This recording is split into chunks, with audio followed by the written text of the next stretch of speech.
seems to me that there are two ways of going about being a teacher.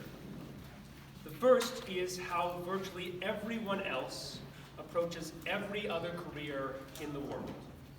An opportunity to make money, and perhaps produce something of value, a constructive way to spend 40 hours each week, and then go home, with the hope of securing comfort for yourself and your family.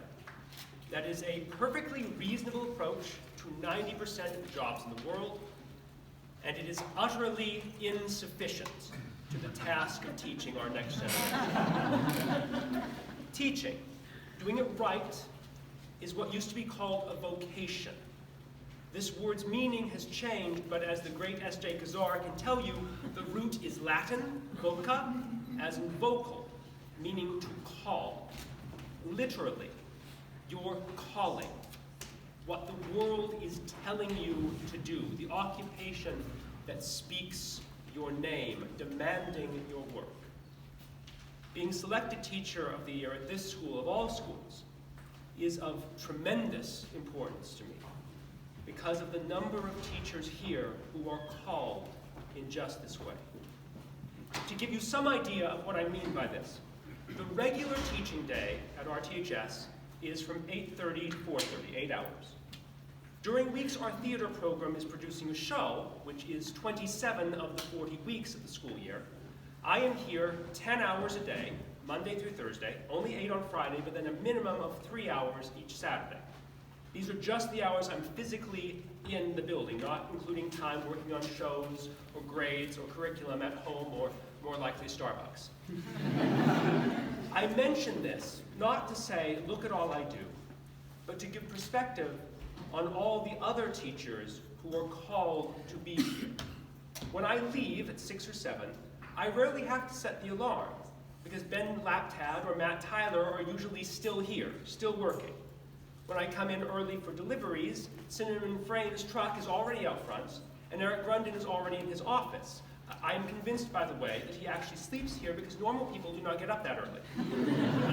Angela Cooper would be here at that hour, except she's already at the pool coaching our swim team. When I come in for Saturday rehearsal, the place is generally as busy as a regular business on a weekday.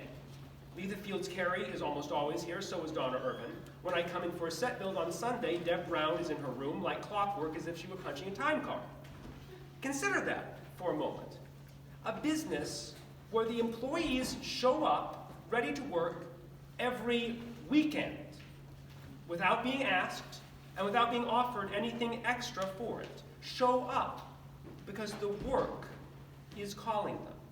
And there are many more working as hard or harder in other ways. Perhaps most dramatically, my beloved fellow arts faculty, Jess Warren and John Wood, who are here basically whenever I am, largely because I have forced them to be. Apologies about that. Painting sets and printing posters, filming plays and directing actors hour after hour after hour, and they do so without ever saying, what's in it for me? Without asking for extra pay, without grumbling about the difficulties of this system or that project, without complaining about long hours and lack of respect. I never hear any of these things. The only thing I hear is, all right, that's done, what's next?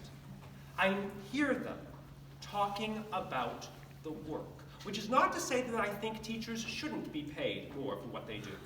But that's not a question of a job versus a vocation, that is a question of justice. In theory, when one produces a product of great value, the world will recompense you with similar value. And RTHS has produced things of immeasurable value. Last year alone, Moorhead scholar Leticia Toussaint, Ramsey scholar Austin Stack, Regeneron STS scholar Matthew Jacob, and 90 other graduating seniors, most heading to college and all armed with scientific discernment, academic rigor, and for many, artistic empathy. I am not sure there is a more valuable product. Unfortunately, by and large, society does not pay commensurately with this. Instead, it pays in accordance with those who treat teaching merely as a job, which rather takes advantage of those who treat it as a vocation. This makes good economic sense. Why pay people something extra, even if what they are doing is of great value, if they are compelled to do it anyway? It is very sensible and manifestly unfair, but it is the way the world works. Nor am I saying that teachers shouldn't be better respected by the world. They should for all these reasons. But it does seem to me that this is a question which the Stoic philosopher Epictetus answered 2,000 years ago, as the legendary Jeff Guilford could tell you. He knows that the respect of the world is a fickle and often destructive thing. Instead, the only person whose respect matters, indeed, whose respect we should demand, is ourself. And if we have that self-respect, the respect of the world is immaterial. It is what I have tried to teach my students. Do the work. Commit to every moment. Be present, focused, engaged here and now. In the smallest things, perhaps even more than the largest things. Not for the applause at the end of the show, or your friends in the audience, or your families bringing flowers. Not for the trophies, or the headlines, or the awards, but for the work itself. Do the work that is speaking your name, without complaint about the difficulties, or excuses about the system, or dismay about lack of resources.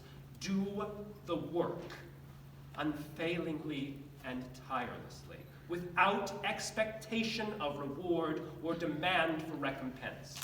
Do the work because it is the work that matters, that has called you. And strangely enough, it turns out that if you do the work, you will be rewarded. Rewarded in the way that matters most, in the approbation of those peers that you respect so deeply, and in precious honors like this one. I cannot thank you enough, and I hope to continue to do the work.